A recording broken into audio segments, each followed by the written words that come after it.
is a very cool sword, thought Renara. No, seriously. He couldn't feel his paw anymore.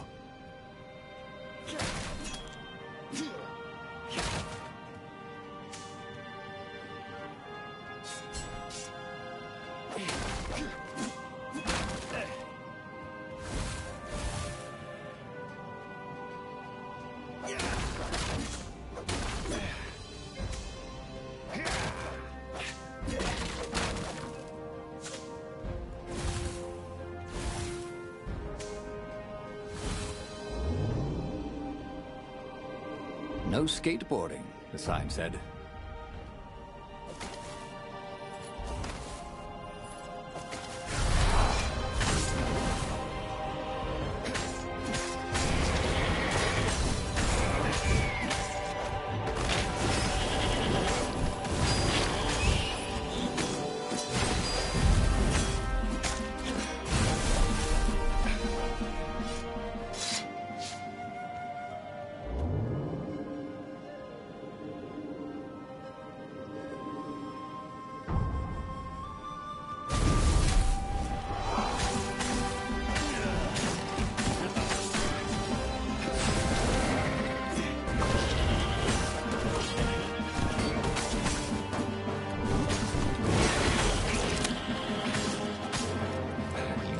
Wasn't making a dent in those shields.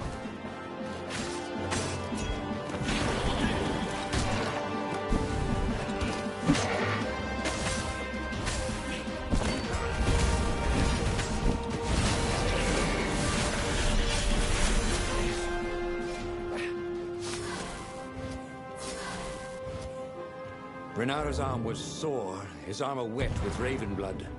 He was tired of death. But death was not yet tired of him. The rebels were losing. Badly. In some other universe, Renato thought, he and Zenobia had left Sword Fu School together, taken other names and sailed off into the mists. But not this Zenobia. And not him. For him, there was nothing to do but forge ahead. Kill the Emperor and end this.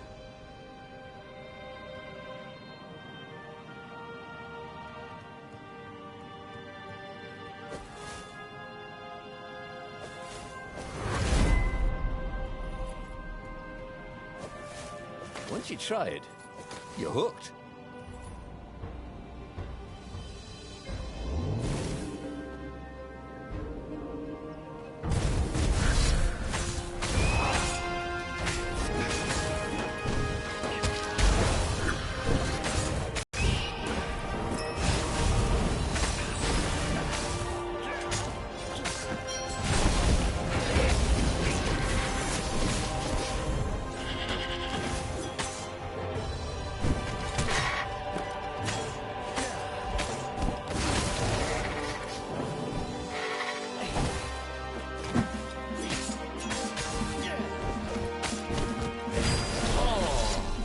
I don't have anyone to talk to.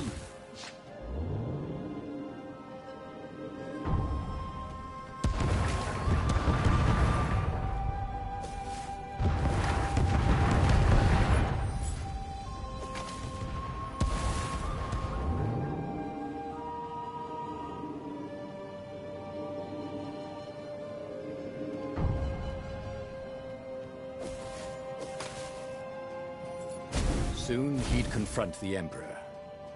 Not because the Emperor feared death. And now it was coming for him. There was some sort of lesson there, wasn't there?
At last, he reached the Emperor's ship.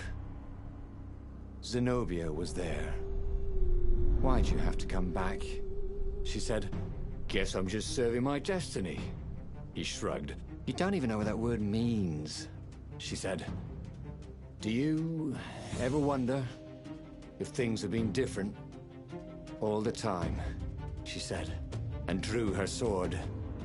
In the end, Renato lay bleeding out on the deck.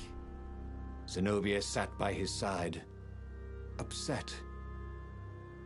"What are you so upset about?" he asked. "You wouldn't understand. Why didn't you tell me you were going to leave school? I was afraid you'd convince me not to." "I guess I'll have to buy you a drink in the halls of the Valiant then," he told her, and then he was gone. Renato stared at the book. He was still alive. Again. And still only flying away from burning Ubar. Had he lived that adventure? Or only dreamt it? Had he really died? It felt so real, not like a dream at all. And he'd lost again. Oh, he hated that. But he had made different choices. And he'd lost in a different way. It was the book, wasn't it? Oracles showed you your destiny. But this was showing him different ways he could die miserably. Thanks a bunch, book, he thought. But these were destinies that he did not have to fulfill. And he hadn't learned anything new this time. He'd done the same thing twice, yet expected a different outcome.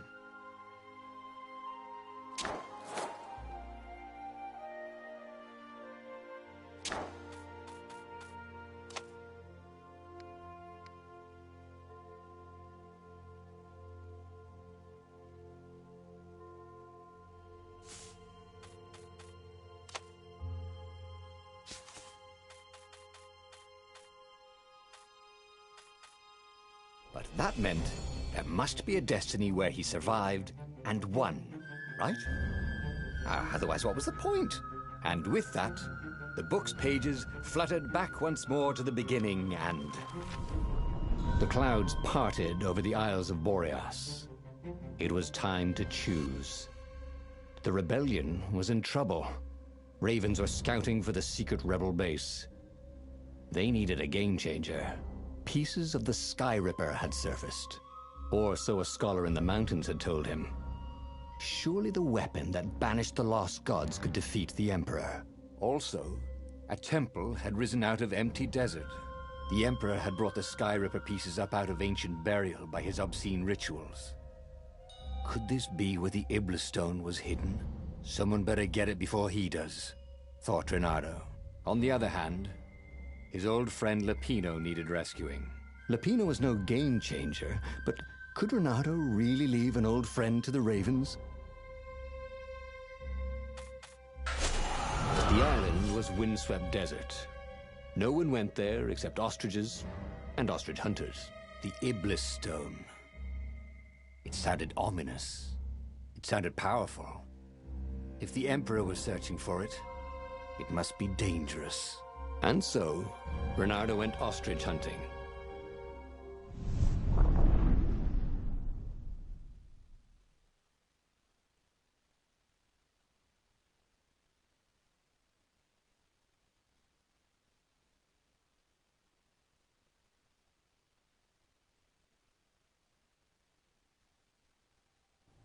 Every child could sing verses about the Sky Ripper. But ancient codices held hints of other things. A stone that ate souls. A ruby that drank blood. A jewel only a righteous man could give away. Were all these things the Iblis stone? Long hidden in a buried temple? Another ancient item that was only resurfacing now? Drawn up from the deeps by the Emperor's horrific rituals?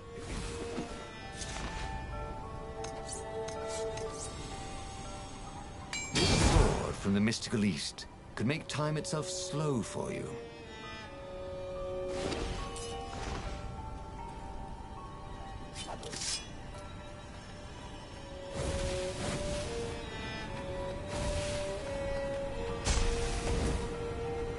air here tasted bitter.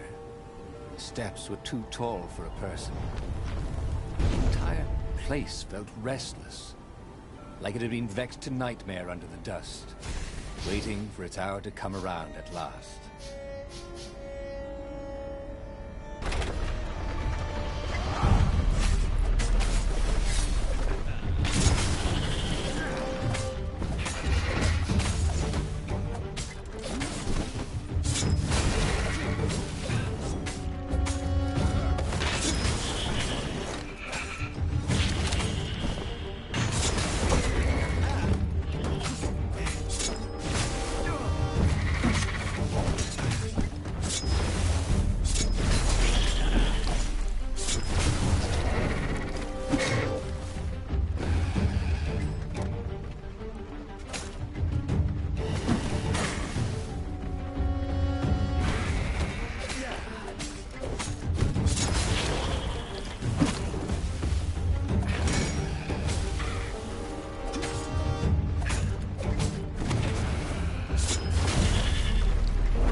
Ravens were already here, cawing in frustration. They were still searching for a way in. Good. And he hadn't come too late.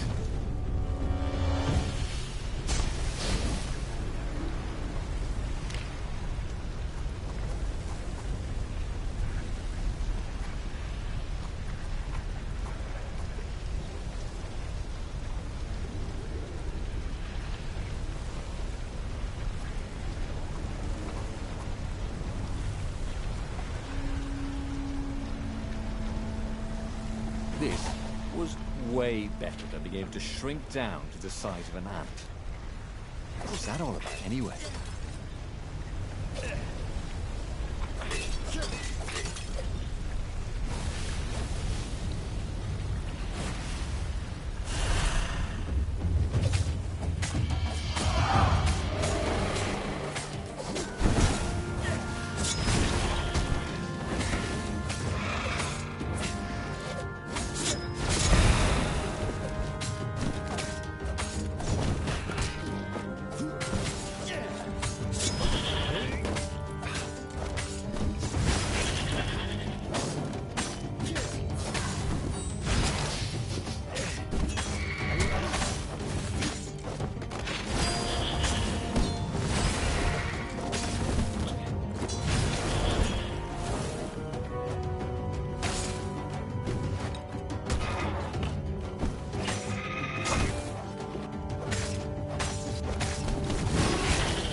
It was time for a little exploration.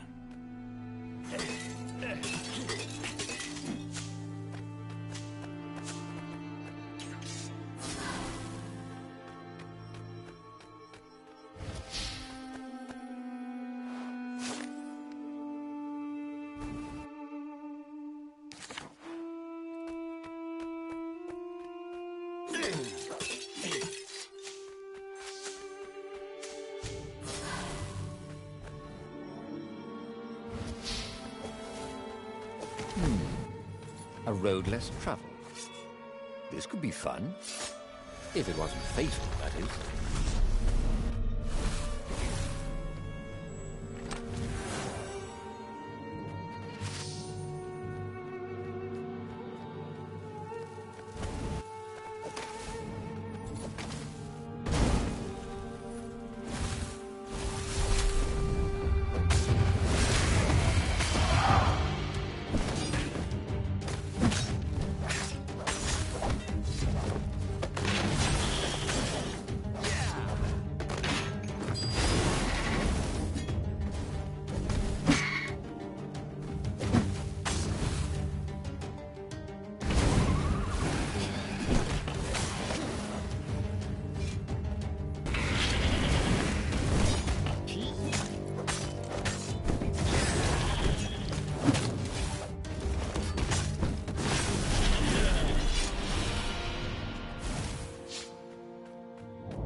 This was much easier than free climbing.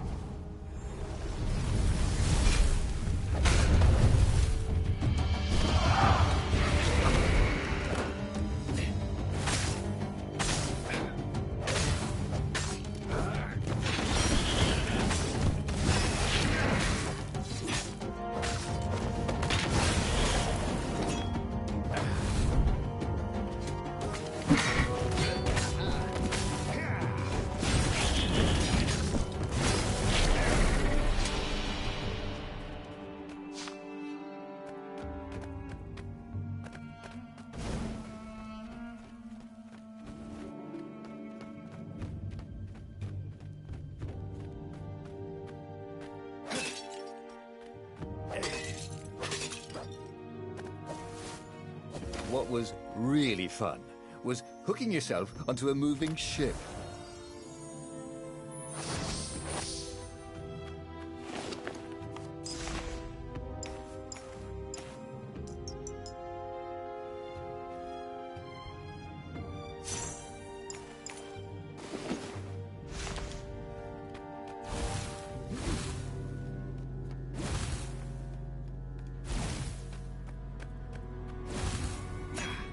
Give me a lever, said Archimedes, and I shall open a gate.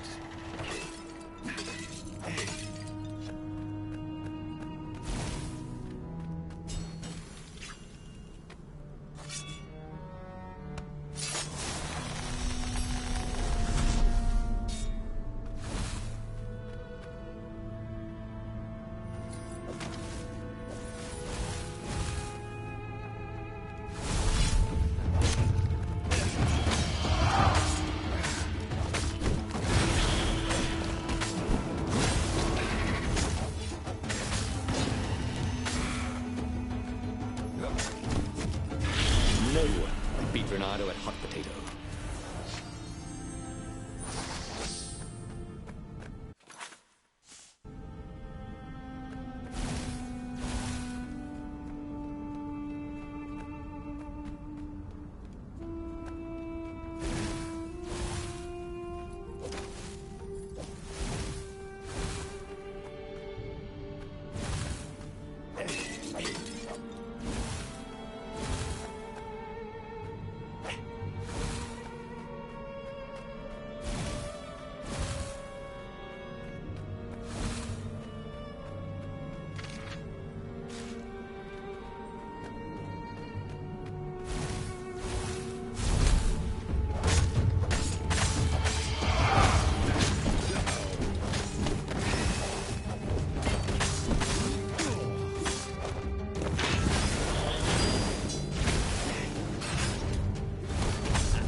We have to stop.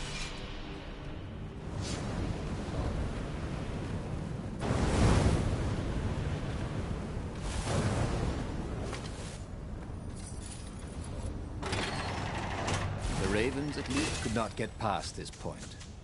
Obviously, the temple builders knew how to deal with tomb raiders.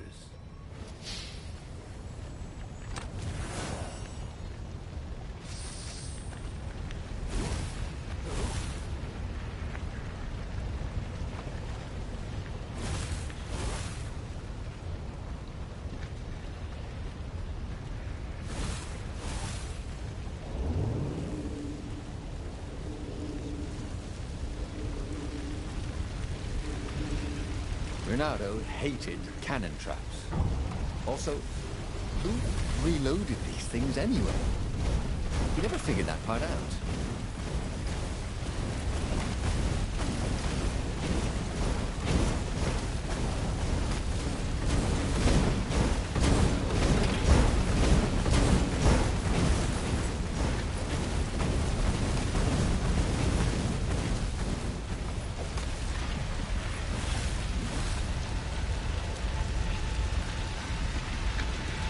It was a stone of the purest blackness. It reflected no light, like a void made solid. Nervous, he picked it up. I can make you mighty. Who said that? Give me blood. It was the stone, eager, thirsty.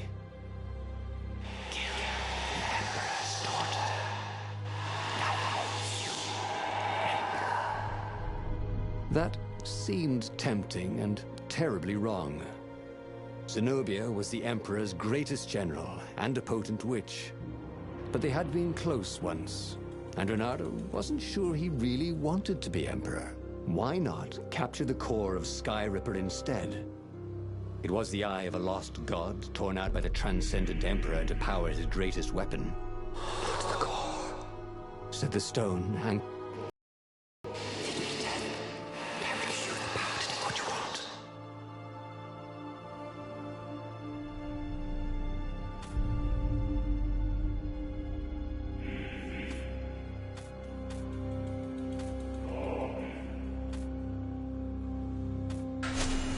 the stone bothered him.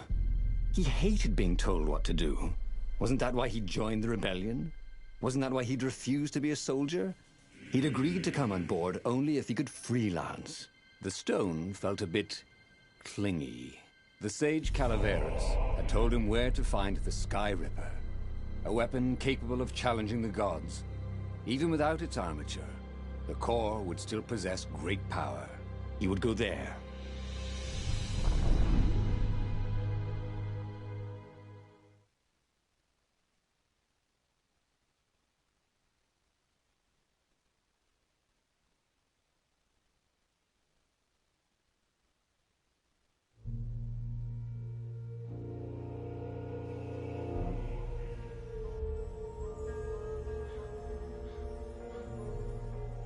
The moment he landed the Farfarer, Renato had a rare feeling of regret. It's not too late, he thought. He could turn around and sail for Zenobia's island. He frowned. Wait a minute. He didn't want to kill Zenobia, did he? Sure, technically she was the enemy, but they'd been at Sword Fu School together. They'd never been lovers, but somehow they'd been closer. She'd told him every secret about herself, except the biggest one. She was the Emperor's daughter. No, kill Zenobia, whispered the stone, before it's too late.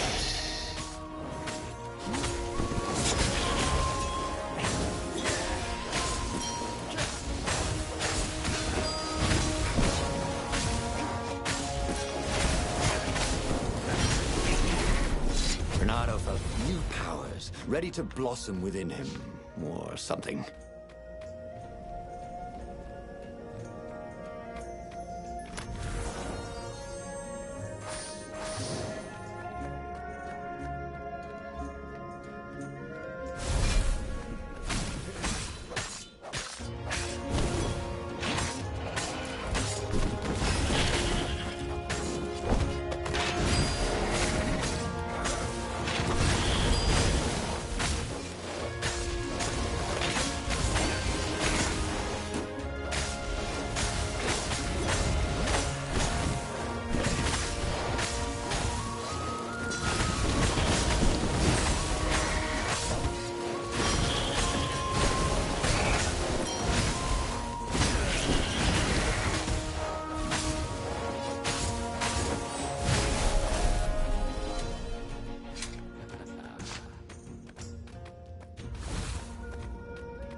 almost never saw wild gogglers together like this.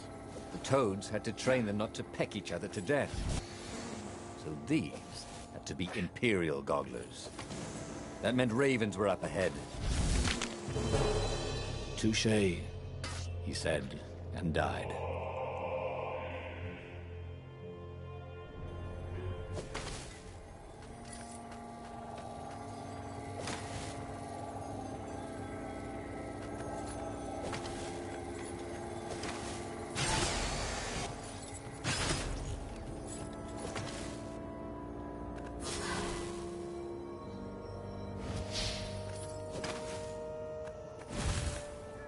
The stone hadn't lied about what it could do for him. With each raven he cut down, he felt a jolt of power flowing into his arm. "You're weak," whispered the stone. "The core will kill you." "Are you afraid of it?" Don't be ridiculous. It chuckled. But it's unstable. It will poison you if someone just carry it. And if you try to use it, it will explode catastrophically. Reynardo did not trust rocks that talked in his head. He went onwards.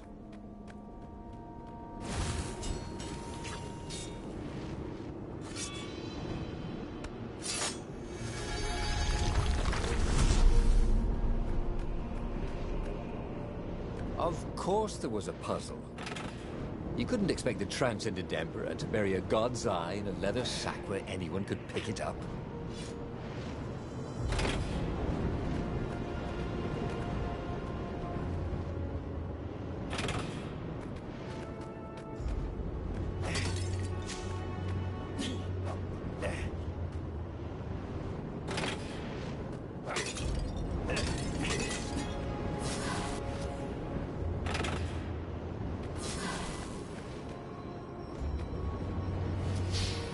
This couldn't be good for global warming.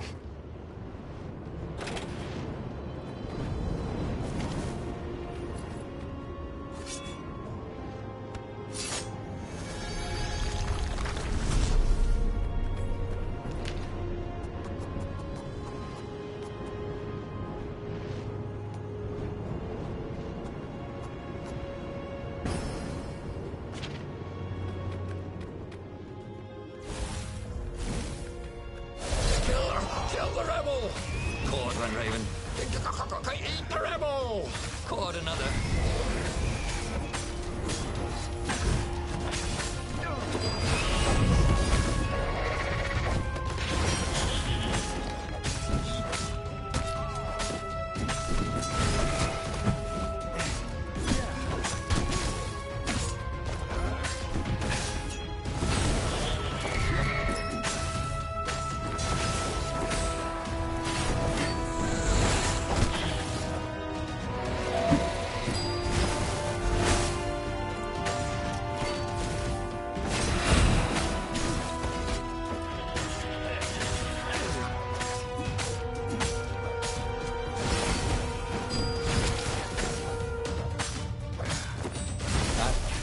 Going to hurt. Actually, it already did.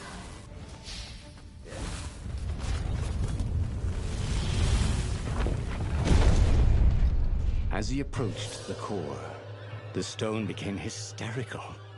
No, it's too much power. We will rip a hole in space and time. He had a sudden vision of plunging his gauntlet into the core and dying in anguish. That wasn't his vision, was it? The stone had sent him its darkest fears, hadn't it? He had a sudden impulse to do exactly that. He raised his right fist and plunged it into the core. There was a rush of light. He thought he could hear the stone screaming. And then he passed out.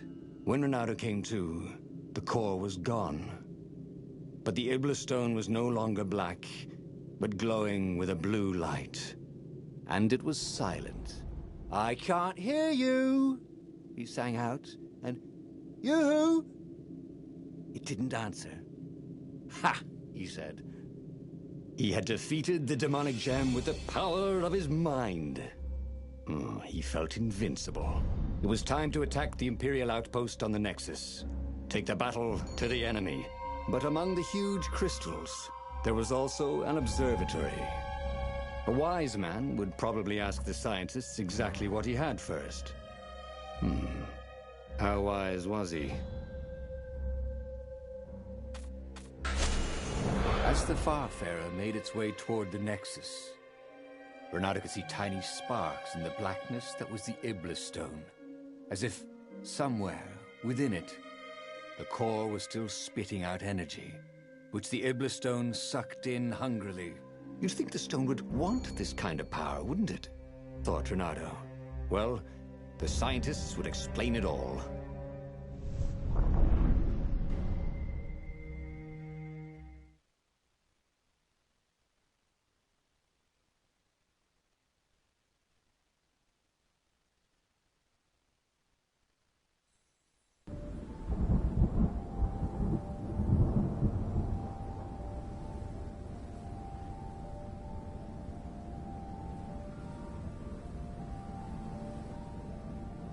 See? He'd trusted his gut, and it had worked out. That's what it meant to be a hero. To ignore the naysayers and the odd-makers, and do what you knew was right, and have it turn out to be the right thing. Well, he wasn't worried. Once he got to the observatory, the scientist codes could explain it. Then he could carry the war into the enemy's camp and destroy them all. Oh dear, he was getting a little bloodthirsty, wasn't he?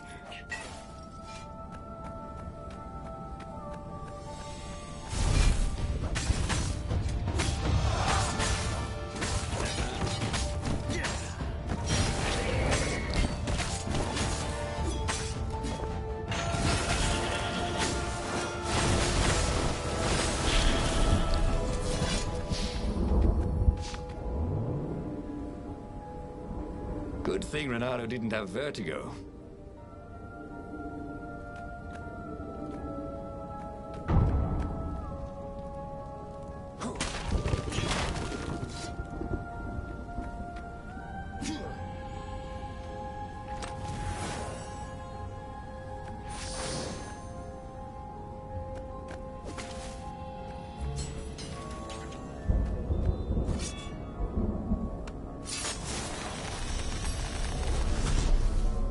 The road less traveled, thought Renato. How intriguing.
The rock felt hot in his hand.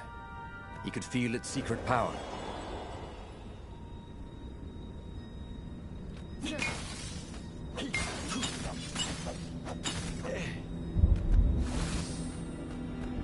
Renato had never felt better in his life. Normally, a battle would wear him down and he would need a night's sleep.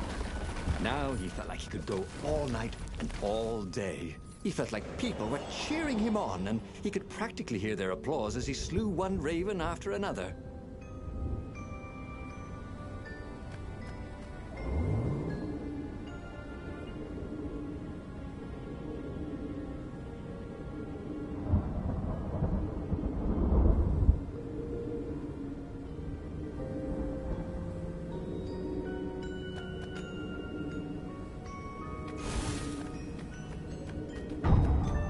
Renato had been the terror of the sandcastles when he was 2.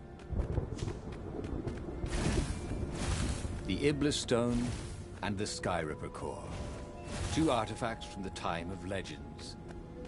Renato was becoming a legendary hero, wasn't he? He had enough power to save the rebellion, but he had to understand this power, so he would not misuse it.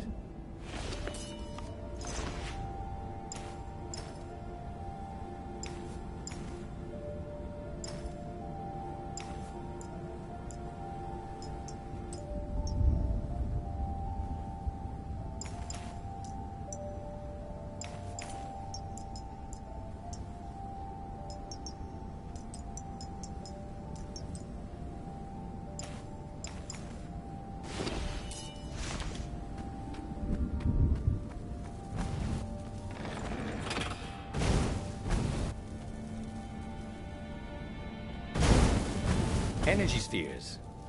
Easy to dodge, but boy do they sting if you didn't pay attention.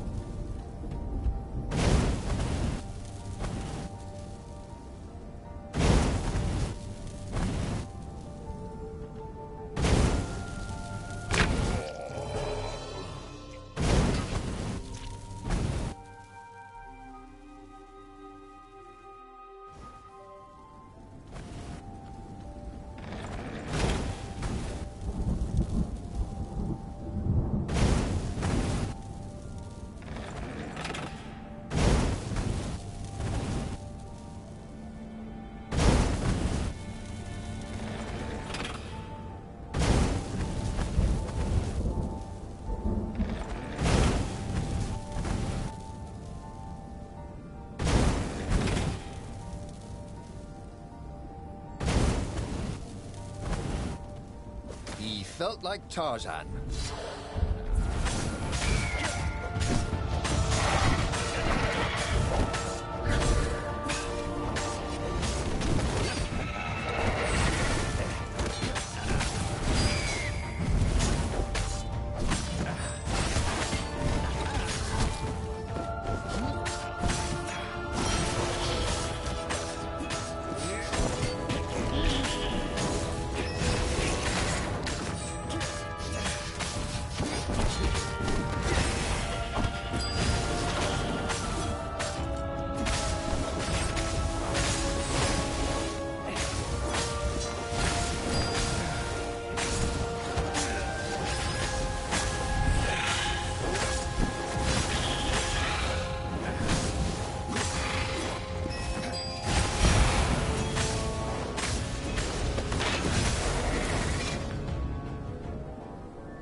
This was definitely better than pulling yourself up in a bucket.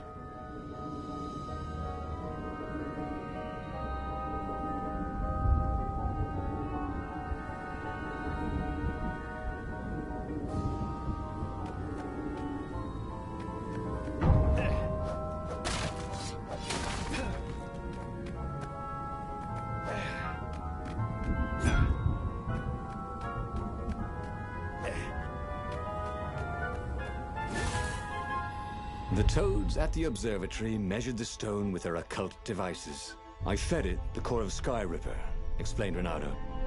No more TV blood and souls. But the core is not an unlimited energy source, said one toad.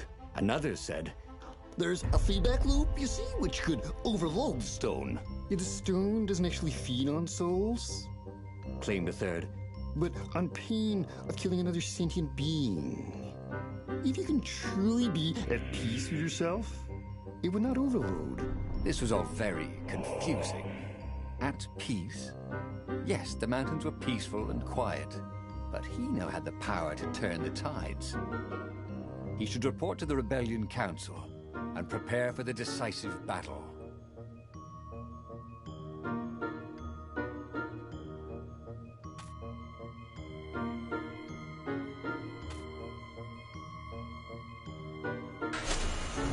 one thing he understood from all the Toad arguments. Maybe the stone did not feed on blood, or souls, or rage. It fed on empathy. It fed on the pain he felt when he put an end to another being's existence. Even if that other being was a raven intent on killing him. If he could find peace, then he could use the power of the Iblis stone without being taken over by its evil. The mountains. He would go to the mountains. He could find peace there.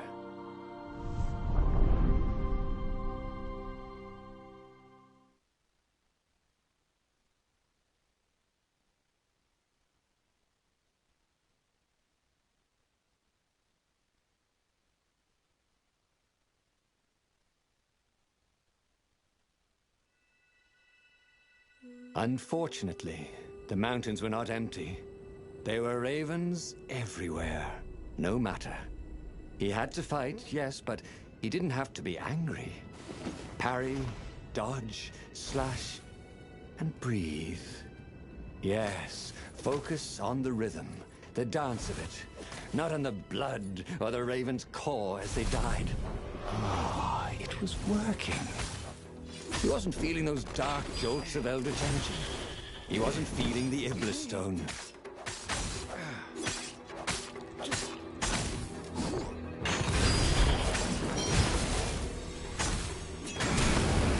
He smelled burnt fur. His.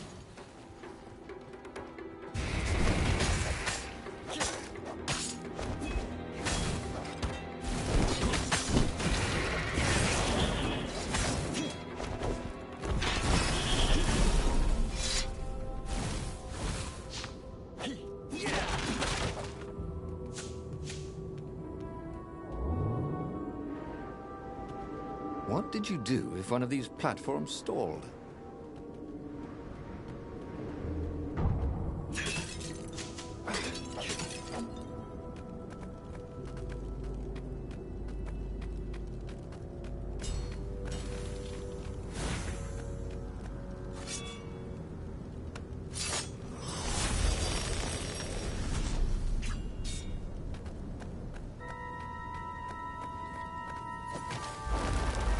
He'd once met a pirate captain who used hooks to get around his ship. Oh, what was his name again?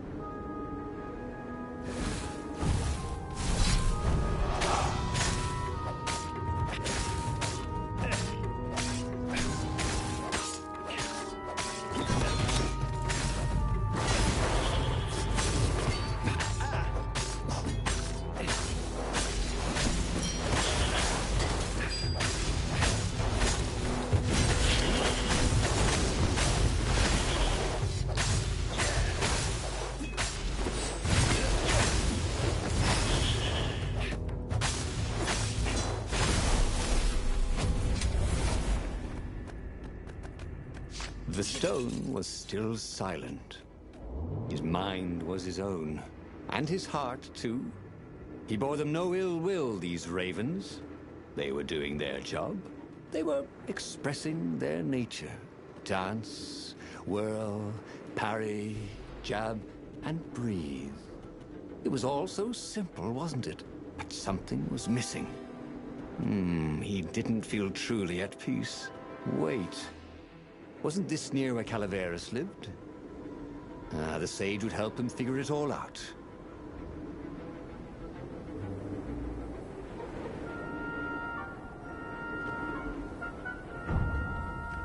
He was practically sure he'd find something useful in one of these things.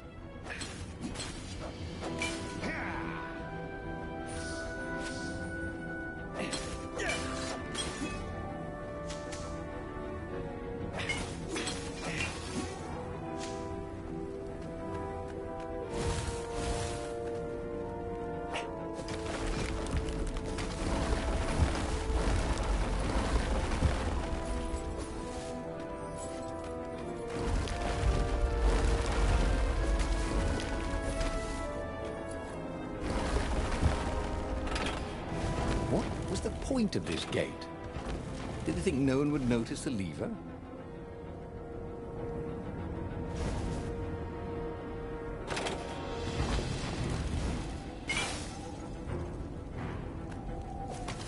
The Iblis Stone, silenced by the Skyripper's core, had given Renato enough power to challenge the Imperial fleet. But what Renato was seeking was inner peace. The rebellion was on the verge of extinction, but it would have to wait.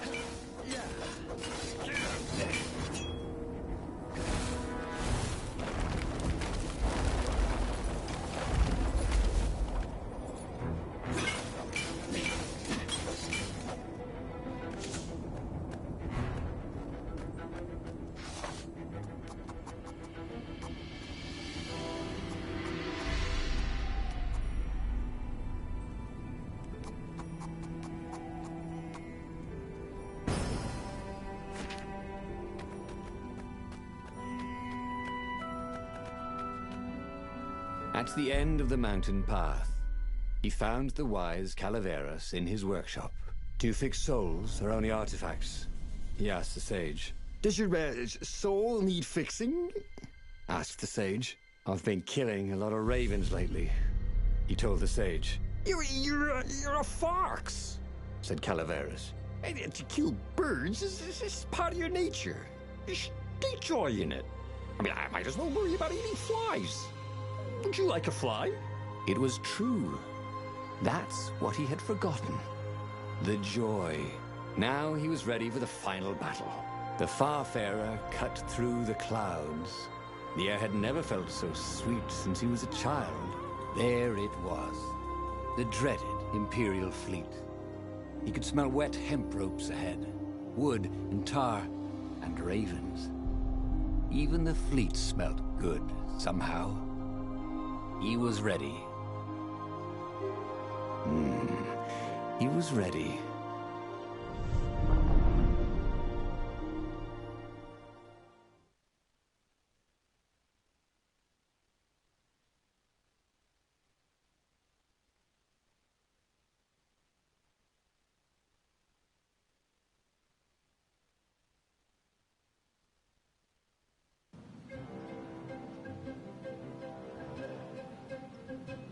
Renato had it all squared away in his head. He would kill the Emperor. Isengrim III had begun well, but he had gone mad. He was trying to invoke the lost gods by means of dark, blasphemous rituals. That was a secret. But the victims had spoken to Renato. The ghosts had spoken. No. No anger. Renato could not afford anger. It was empowering the crystal in his sword. That made him stronger, but it clouded his mind. He would not be a hero. A hero strives. Renato would just be one with everything. The Emperor would die, and the wheel would turn, and all would be restored without rancor, without sorrow, without pain.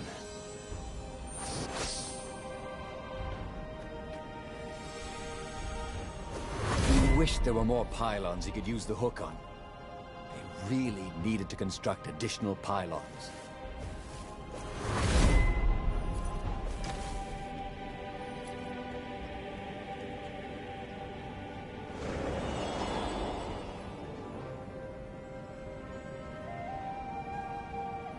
But the more he thought about it, and he had so much more time to think about it now that he was not worrying about the battle, killing the Emperor would not change anything. Another would take his place. Perhaps Zenobia. Perhaps the Speaker of the Rebel Council, and power would corrupt them too, and death would make grief, and grief would lead to hatred. He must lead by example. Reject the violence. Reject the desire to create violence. But how?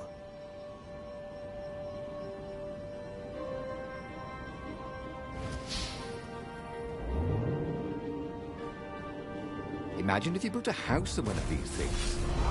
It would be amazing. It would be like having a boat.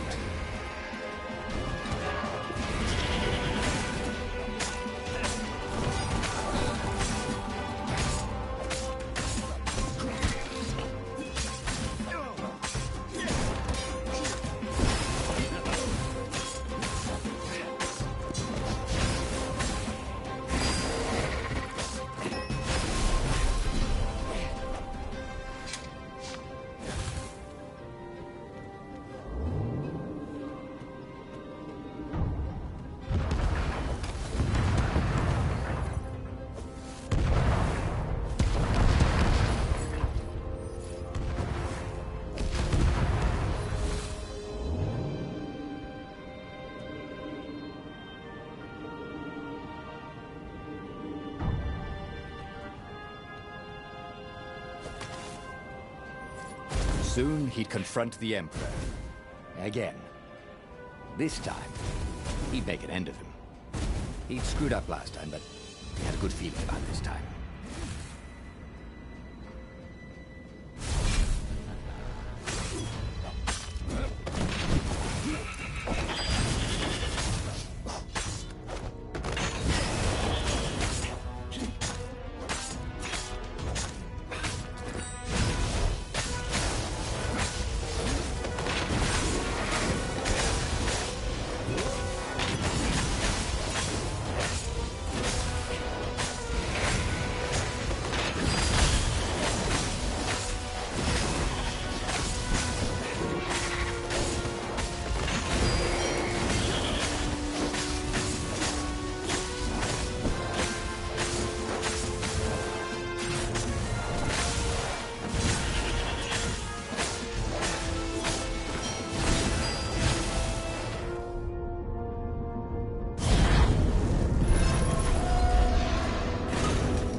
Finally, he came to the Emperor's ship.